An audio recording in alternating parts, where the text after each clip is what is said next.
সবাইকে শুভেচ্ছা ও ভালোবাসা জানিয়ে আমি আফতাব হালদার আজ শুরু করছি দেশের খবর। শেষ পর্যন্ত একলা চলার বার্তা দিলেন অজিত পাওয়ার। মহারাষ্ট্রে পুর ও পঞ্চায়েত নির্বাচনে একাই লড়বেন বলে জানান অজিত পাওয়ার এনসিপি গোষ্ঠী। মহারাষ্ট্রে বিধানসভা ভোটের আগে অজিত পাওয়ারের এই সিদ্ধান্ত নিয়ে এখন রাজনীতি মহলে জোর চর্চা শুরু হয়েছে। তাহলে কি বিজেপির সঙ্গে দূরত্ব বাড়াচ্ছে উপমুখ্যমন্ত্রী?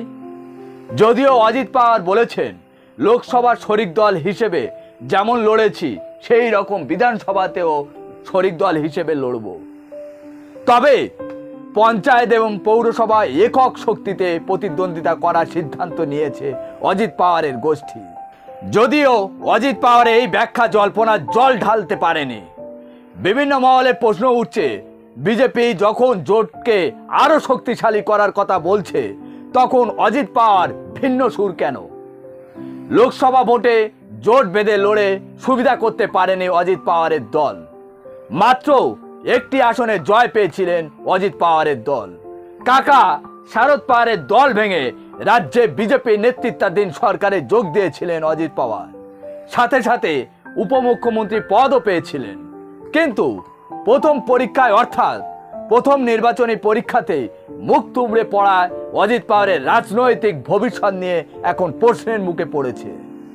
এই পরিস্থিতিতে পুরো পঞ্চায়েত ভোটে তার একটা লড়াইয়ের সিদ্ধান্ত, কারণ তিনি দেখতে চাইছেন দলের শক্তি আর দলীয় কর্মীদের চাঙ্গা করতে স্থানীয় নির্বাচনকে তিনি বেছে নিয়েছেন বলে মনে করছে।